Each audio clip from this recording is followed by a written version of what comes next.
Hello और welcome to the deep dive. आज हम एक ऐसी किताब की बात करने वाले हैं जो 500 साल से ज्यादा पुरानी है, लेकिन आज भी पावर, पॉलिटिक्स और लीडरशिप पर लिखी गई सबसे शॉकिंग किताबों में से एक मानी जाती है। निकोलो मैकियावेली की द प्रिंस। हाँ, द प्रिंस।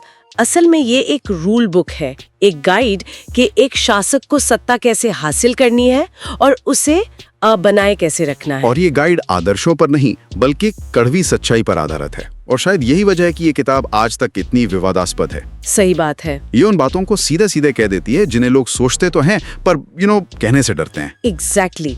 तो आज का हमारा मिशन ये है कि हम इस गाइड बुक का इस्तेमाल करके एक हाइपोथेटिकल शासक तैयार करेंगे। हम देखेंगे कि मैकियावेली के हिसाब से इस शासक को पैसा कैसे खर्च करना है, लोगों से कैसा बर्ताव करना है और सत्ता में बने रहने के लिए कौन से दांव पेच सीखने हैं। अच्छा प्लान है। लेकिन ये सब शुरू करने से पहले ये समझना जरूरी है कि मैकियावेली ने ये किताब लिखी ही क्यों थी, इसका कॉन्टेक्स्ट क्या था। ये बहुत बहुत जरूरी सवाल है। देखिए, 1513 में जब मैकियावेली ने द प्रिंस लिखी तो वो असल में मुश्किल में थे। अच्छा। फ्लोरेंस में मेडिची परिवार की सत्ता वापस आ गई थी और मैकियावेली जो पिछली सरकार में एक ऊंचे पद पर थे, उन्हें नौकरी से निकालकर शहर से बाहर कर दिया गया था। तो उनका पहला मकसद था मेडिची परिवार को इम्प्रेस करके अपनी नौकरी वापस पाना। मतलब ये एक तरह का जॉब एप्लीकेशन था। एक तरह से हाँ। दुनिया का शायद सबसे मशहूर जॉब एप्लीकेशन।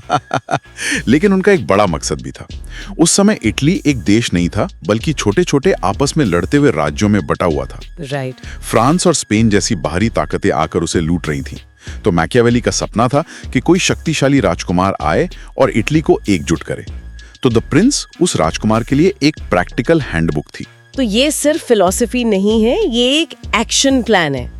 चलिए तो अपने इस शासक को बनाना शुरू करते हैं। पहला नियम क्या है मैकियावेली की रूल बुक का? पहला और सबसे जरूरी नियम है, दुनिया को वैसे देखो जैसी वो है, ना कि जैसी वो होनी चाहिए। मैकियावेली साफ कहते हैं कि राजनीति में आदर्शों की कोई जगह नहीं है। कोई जगह नहीं है। नहीं।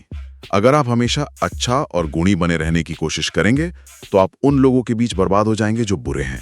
ये तो शुरुआत ही बहुत सिनिकल है। मतलब अच्छा बनो तो अच्छा होगा वाला फॉर्मूला यहाँ नहीं चलेगा, है ना? बिल्कुल नहीं, वो यहाँ काम ही नहीं करता। मैकियावेली के लिए राजनीति एक जंगल की तरह है। वो कहते हैं कि सत्ता में बने रहने के लिए आपको सीखना होगा कि कब अच्छा नहीं बनना है। अच्छा। कभी कभी जो चीज आम जिंदगी में अवगुण या बुराई मानी जाती है, वो राजनीति में आपकी सबसे बड़ी ताकत बन सकती है। और जिसे हम गुण मानते हैं वो आपकी कमजोरी। एग्जैक्टली, वो आपकी कमजोरी। ओके, ये तो पूरी सोच को उलटने वाली बात है। चलिए इसका एक उदाहरण देखते हैं। पैसे का मामला लेते हैं। एक लीडर को उदार होना चाहिए, मतलब जेनरस या कंजूस? हाँ। लॉजिक तो यही कहता है कि उदार होना अच्छा है, लोग पसंद करेंगे। हाँ, हम सोच तो यही है। लेकिन मैकियावेली कहते हैं कि उदारता की रेपुटेशन एक शासक को बर्बाद कर सकती है। रेपुटेशन? हाँ, सोचिए, अगर आपको उदार कहलाना है तो आपको बहुत पैसा लुटाना पड़ेगा, बड़ी बड़ी पार्टियां देनी होंगी, तोहफे देने होंगे। ये सब करने के लिए पैसा कहाँ से आएगा? अपनी तिजोरी से। और जब वो खाली हो जाएगी तो जनता पर टैक्स लगाकर। बिल्कुल। और जैसे आप जनता पर भारी टैक्स लगाएंगे वो आपसे नफरत करने लगेंगे, और क्योंकि अब आप खुद गरीब हो चुके हैं तो लोग आपकी इज्जत भी नहीं करेंगे। तो आपने उदारता की रेपुटेशन कमाने के चक्कर में अपनी जनता की नफरत और तिरस्कार दोनों कमा लिया। दोनों। तो असल में वो ये कह रहे हैं कि जिसे हम आम जिंदगी में कंजूसी कहते हैं, वो राजनीति में एक तरह का लॉन्ग टर्म इन्वेस्टमेंट है। आज की थोड़ी बदनामी कल के बड़े विद्रोह से बचाती है। ये तो कमाल का इंसाइट है। बिल्कुल। उनकी सलाह है कि एक शासक को कंजूस कहलाने से डरना नहीं चाहिए, क्योंकि अगर वो पैसा बचाता है तो वो बिना टैक्स बढ़ाए देश चला सकता है, जंग के लिए तैयारी कर सकता है, और लोग उसे ही उदार मानेंगे। हाँ, लंबे समय में लोग उसी को उदार मानेंगे जिसने उन पर बोझ नहीं डाला। ये एक पैराडॉक्स है, लेकिन सत्ता की दुनिया में यही सच है। पैसे के मामले में तो लोगों की नफरत से बचना जरूरी है, लेकिन लोगों की भावनाओं को मैनेज करने का ये सिर्फ एक पहलू है। इससे भी बड़ा सवाल तो ये है कि एक लीडर को लोग से प्यार करवाना चाहिए या डर? ये मैकियावेली के सबसे प्रसिद्ध अध्यायों में से एक है और उनका जवाब बहुत साफ है। क्या है? सबसे अच्छा तो ये है कि लोग आपसे प्यार भी करें और डरे भी, लेकिन क्योंकि ये दोनों चीजें एक साथ होना बहुत मुश्किल है। हाँ, वो तो है। तो प्यार किए जाने से कहीं ज्यादा सुरक्षित है कि लोग आपसे डरें। क्यों? प्यार तो एक ज्यादा मजबूत भावना लगती है। लोग जिसके लिए प्यार महसूस करते हैं उसके लिए कुछ भी कर सकते हैं। मैकियावेली यहाँ इंसानी स्वभाव के बारे में अपना बहुत ही निराशावादी नजरिया पेश करते हैं। उनका मानना था कि इंसान का बेसिक नेचर ही ऐसा है, मतलबी, एहसान फरामोश, झूठे, और जब तक उन पर कोई डर न हो वो कभी भी पलट सकते हैं। अच्छा। वो कहते हैं कि प्यार एक एहसान का बंधन है जिसे इंसान जब चाहे अपने फायदे के लिए तोड़ देता है, जबकि डर सजा के खौफ से पैदा होता है और सजा का खौफ कभी खत्म नहीं होता। मतलब ये ज्यादा भरोसेमंद है। बहुत ज्यादा।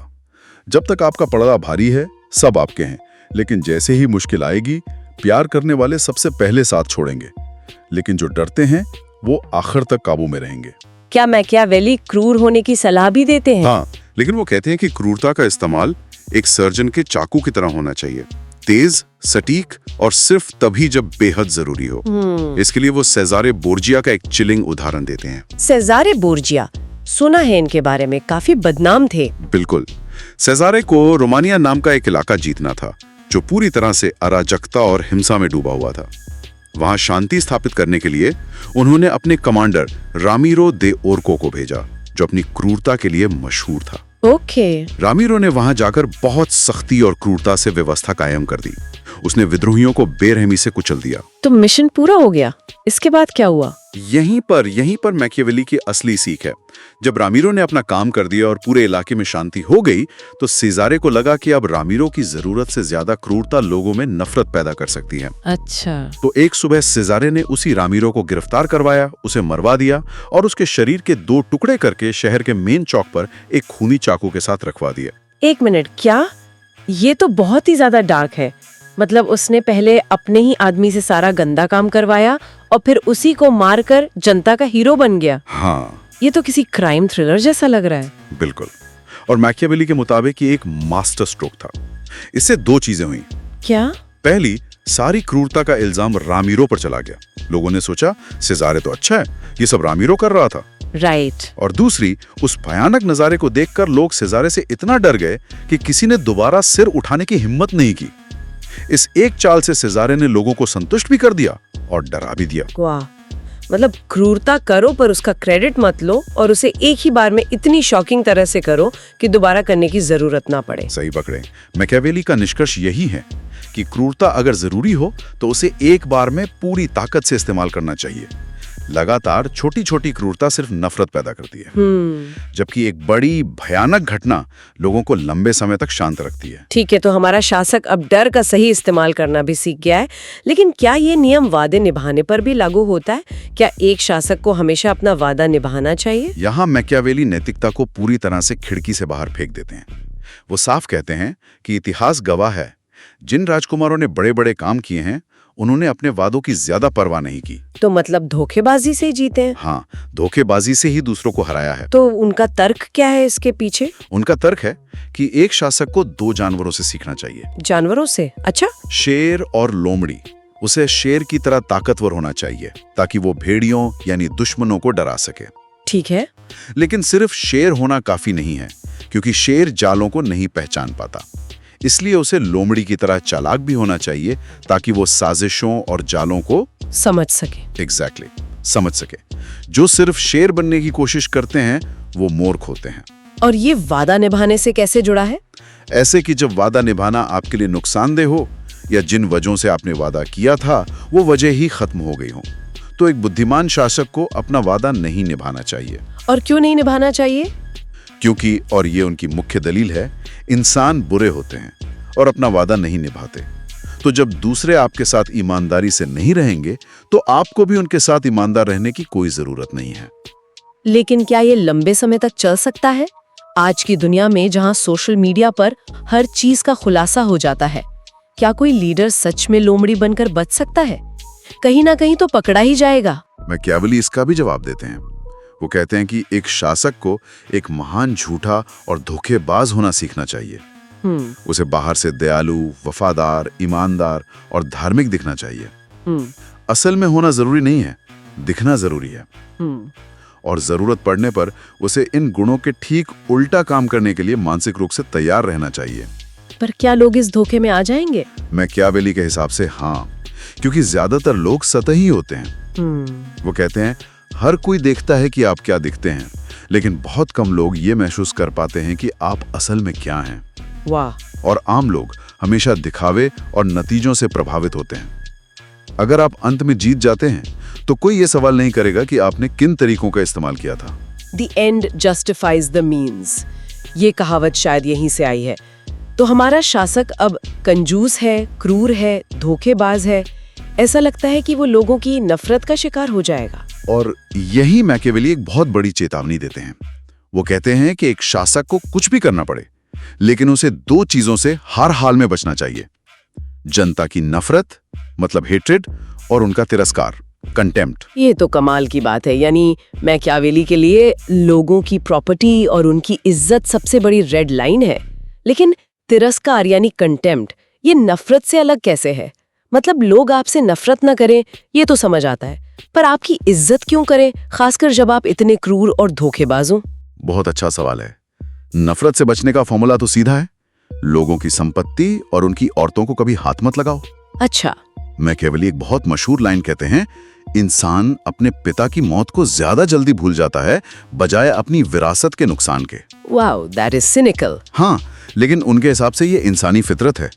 अब आते हैं तिरस्कार पर। तिरस्कार तब होता है जब लोग आपको कमजोर, अस्थिर, कायर या अनिर्णायक समझने लगते हैं। ओके। मैकियावेली की सलाह है कि शासक को अपनी हरकतों में महानता, साहस और दृढ़ता दिखानी चाहिए।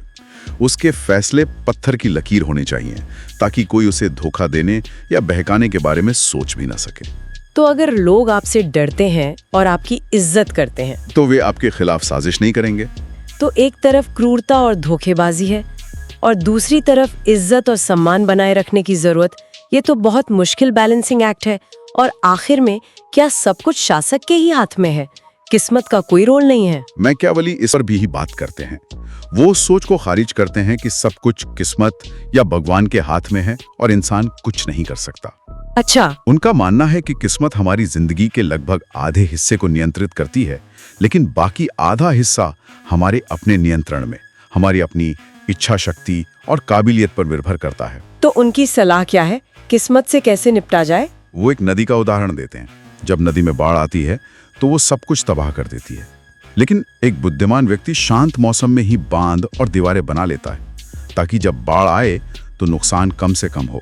मतलब एक अच्छा लीडर अच्छे समय में ही बुरे समय की तैयारी करता है। प्रोएक्टिव रहो, रिएक्टिव नहीं। बिल्कुल।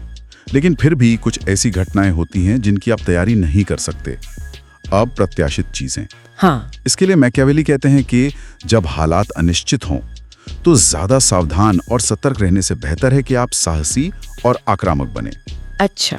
वो किस्मत की तुलना एक औरत से करते हैं, जो आज के समय में एक बहुत ही सेक्सिस्ट एनालॉजी है, और कहते हैं कि किस्मत को काबू में रखने के लिए हिम्मत और जोर जबरदस्ती की जरूरत होती है। हाँ, ये रूपक तो आज बिल्कुल एक्सेप्टेबल नहीं है, लेकिन इसके पीछे का मैसेज क्या है? इसके पीछे का मूल विचार ये है कि जब आप अप्रत्याशित घटनाओं का सामना कर रहे हों तो हाथ पर हाथ धरकर बैठने के बजाय एक्शन लेना बेहतर है। एक साहसी व्यक्ति के सफल होने की संभावना ज्यादा होती है क्योंकि वो हालात पर अपनी इच्छा थोपने की कोशिश करता है, बजाय इसके कि वो निष्क्रिय रूप से किस्मत के फैसले को मान ले। तो अगर हम सब कुछ समेटें तो मैकियावेली की द प्रिंस एक ऐसी रूल बुक है जो आदर्शों को परे रखकर सत्ता की क्रूर सच्चाइयों पर फोकस करती है। इसका आधार ये है कि इंसान स्वभाव से स्वार्थी, लालची और अविश्वसनीय होता है और एक सफल लीडर को इसी सच्चाई के साथ काम करना होता है। इसी वजह से आज मैकियावेलियन शब्द का इस्तेमाल एक चालाक, षड्यंत्रकारी और अनैतिक व्यक्ति के लिए किया जाता है।